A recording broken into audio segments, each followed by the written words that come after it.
Ada siz tasavvur ham qila olmaysiz-da, bu mashinani qancha odam so'raganini, qancha odam qachon deb meni qonimni ichib direktdan murojaatlar qilib meni qiynaganini siz bilmaysizda, ota. Og'ayni beraman, mana minib ko'ring, mana kena dodi. Yana avtosalon berdi. Bu oddiysi emas. Bu ultrasi. Hamma kutgan o'sha Dongfeng EP008 avtomobili. Mana ahamiyat beringlar. Mana bu bo'ldimi, demak ultra degani. Rangi ham yangicha rang chiqibdi-da. Ha, kapotni oching. Kapotni ochamiz. Tak. Gibrid. Nima deyapti? Elektromotor orqada ekan. Ha, задний привод bu.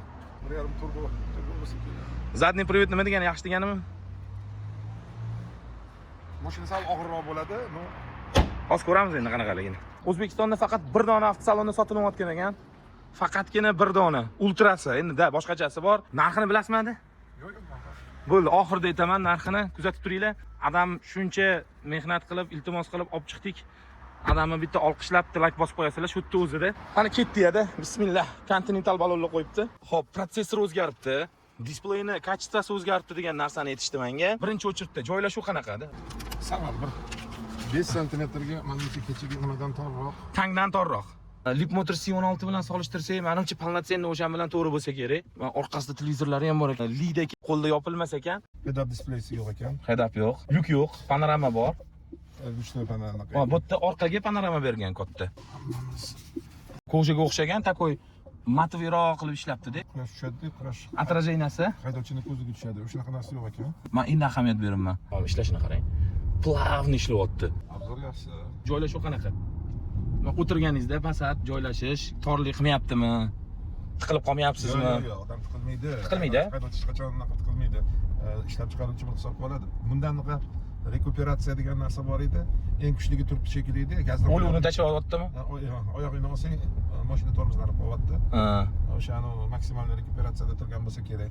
Yumshoqroq. Pnevma emasligi bilinyapti. Kechik mashinadan ancha yumshoq. Tangdan ancha yumshoq ekan-da. Leapmotor C16 dan ham yumshoqligi bittada bilinyapti. Sideniyasi жесткий. O'tirganingda qattiq. Aha. Qattiq turibdi. Endi bu haydovchi uchun жесткий bo'lgani yaxshi. Aha. Bir jihatdan yumshoq nima ham uyquni keltiradi. Zo'r. Knopkalarni olib tashabdi. Endi oddiy buni oldingisida ham bormidi, yo'qmidi bilmayman. Uni knopkalar yo'q ekan. Bu qiyinchilik tug'diradi, to'g'rimi? Albatta, buni hammasini yana monitorga joylagan bo'lsa, bir bitta nechta ekan. 7 ta bu yoqda, 7 ta bu yoqda 14 ta multimediyaga joylashtiribdi, iloji boricha. Yangi mashinalarga bilinib turibdi. Yangilik. Bunday qilib o'tib ketyapti. Bu haligi mashinani yengillikdan dalolat beradi. Yo'q, qarang yumshoqligini. Yumshoq. Men juda sezyapman. Yo'q, mana siz pedalni bosayotgansiz-ku, mashinani xodini, rulni yumshoqligi, xod yumshoqligi qanchalik sezyapsiz? Bormi shunaqa narsa? Ruli menimcha hozir sport rejimda turibdi. Men ko'rganim yo'q. Sal жесткийroq. Ahamiyat bering, rus tilida ekan-da. Sezmadim mashina. Sezmadi? Har qattiq yumshoq ekan. Men bundan oldingi anu Max Pax deganini haydab ko'rmaganman. Uni hadovoyi qanchalikligini men bilmayman, lekin bu mashina Lisanga o'xshagan yumshoq ekan. Lidagi yumshoq deysizmi? Lida pnevma-yu. Ha, yumshoq ekan lekin. Hop, pnevmadagi anaqa berib atmosfera bera olyaptimi? Ya, unchalik zo'r emas, lekin mashina задний привод, motori deyapti, anaqaga ulanmagan deyapti. Balonni aylantirmas ekan. Faqat generator ekan. Ha, faqat o'sha Lisanga o'xshagan degan narsani. Qarang, xolodilnik beryapti. Oldingisida xolodilnik bo'lmagan ekan, bunda xolodilnik bor ekan. Ikkinchi oldingisidachi mana baricha bundoq orqaga yurib, ani multfilm bo'lib yurardi. Bunda o'sha narsani olib tashabdi. Televizor beryapti. Orqaga baribir lekin boladan boshqa sig'maydi-da eng oxiriga. Bloger bor-ku, Nodir degan. O'shanga o'xshaganda sig'adi. Ha, kichkintoylar. Nejnilar deysizmi? Davralarni hisobiga olganda, avvalambor o'zi xitoylik kichkina xalq. O'zini kichkina xalqini nima, bizlarda o'zbeklarni yumshoqligini, yumshoq mashina. Uzrligini gapingizni bo'lgan qarang, o'tib ketishini. Endi bilmayman qanaqa tizim nima ishlatgan, mashinaning yengilligi ham bor. Amortizatorlari qanaqa men bilmadim, lekin mashina haqiqatdan yumshoq mashina ekan. Keyin upravleniyasi ham qarang, mana sag'alja. Ishlayaptimi? Ha. Yo'lda yaxshi tutadi deysizmi? Katta tezlashganda lo'pallab ketmasmikan-da? Yo'q, bu hozir menimcha buni ko'rish kerak, sport rejimda turibdi bu. O'shancha sport rejimda rol sal qattiqroq bo'ladi. Ha, patologlarni ham qora qilibdi.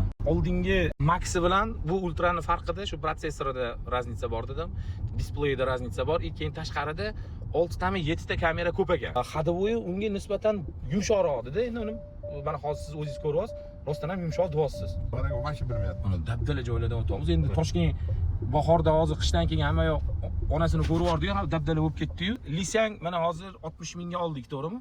Bu Lisangdan katta. Lisandan oldin mana shu variantni ko'rganingizda, mana shunaqa arzonroq, shunaqa mashina borligini bilganingizda, menimcha siz ham yo'q demasdingiz. Orqada patologlarda mana qarang, mana deflektorlar bor ekan.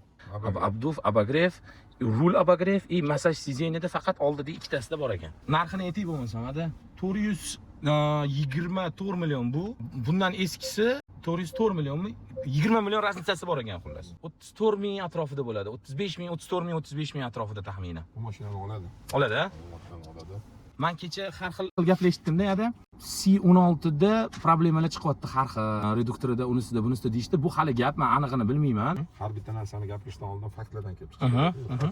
Odamlardan eshitdim-da. Fakt, mana misol uchun Lisangni ham ancha reduktorga chatadi deb nima qilishdi. Keyin zikrni ham mana chochilib ketyapti. Boshqa yangisini olib qo'ysang yana shu ahvol bo'ladi deb takrorlanyapti. Birinchi Jiguli mashinasi chiqqanda ham odamlar shunaqa bo'lmas ekan degan недовольство bilan chiqqan. Odamlar hamma narsaga moslashadi, xudo xolisa. Единственный hozir men aytishim mumkin bo'lgan narsa, mashina yaxshi yumshoq ekan. Ichini ozgina torligini inobatga olmasa, mana xolodilniklari bor ekan. Normalniy o'rtacha iste'molchi olib mazza qilib ishlatsa bo'ladi. Narxiga arziydi, arzimaydi degan xulosangiz kerak. Odamlar ko'proq siz mana birinchi qaraganingizda siz o'ylayapsizki 35 mingga arziydi, arzirkan deb o'ylayapsizmi, yo'q o'ylamayapsizmi? Shu fikringizni odamlar kutar ekan-da. Arziydi. Mashinada ishlatilgan elementlar, mashinada berilgan sistemalar uni narxini, tan narxini oshiraveradi. Misol uchun aytish mumkin, misol uchun mana head-up display yo'q ekan, head-up display misol uchun 30 ming dollar yoki 25 ming dollar turmaydi-da. Agar o'shanga nisbatan yoki pnevma podushkasini olib hisoblasang, pnevma podushka ham shuncha pul turmaydi-da. To'g'ri. Qo'shganingda. Lekin nisbatan olganingda hozir mingan mashinalarimiz ichida ancha yaxshiroq ekan. Qancha xil mashinalarni mindik. Lekin C-Line 7 u ham ancha yaxshi tayyorli mashina ekan, uni ham ko'rdik. Bu mashina ham yoqdi menga. To'g'risini Li bilan solishtiradigan emas. Lekin 35 mingga bir qaraganda arzisa kerak deb o'ylayapmiz. Istiqbolini nimaligini biz bilmaymiz. Bu mashinani olmoqchi bo'lib, olish arafasida turgan odamlar bor-da, shu video. Mana shu videoingizni ko'rib xulosa qilishi mumkin. O'shaning uchun aytayapman. Istiqbolini paka bilmaymiz, bir qaraganda. 16 ham 30 mingda. Yo'q, u ham hozir bir xil narxi. Undan ancha teri, ancha tetikroq. Xafa bo'lmasin, mana sizlardagi o'sha lep motordagilar. Hozir buni C16 dan yaxshi deb o'ryapsiz, hozir to'g'rimi? Ayturing, aytib bo'ldingiz. Xullas. Mana shunaqa-da. Ko'ryapsiz, rangi ham o'zgaribdi. Salon rangi ham o'zgaribdi. Ko'rdingiz-a, bu ultrasi. Ultra faqat avtosentr avtosalonida bor emish. Avtosentrdagilarga rahmat. Cho'g'onaga ketyapman deb aytuvdilar, iltimos qildim, adaddim. Aynan shu mashinani hamma kutdi. Aynan siz obzoringizni kutyapti. Olmoqchi bo'lganlar bor, sizni tavsiyangizni ko'rib turganlar bor. Iltimos qildim, yo'q demadilar, shuning uchun otani paddeshga qilib qo'yasizlar. Baraka toping. Har hafta xudo xolasa biror bir mashinani odamlar bilan mana shunaqa chiqarib turishga harakat qilamiz. Salomat bo'linglar.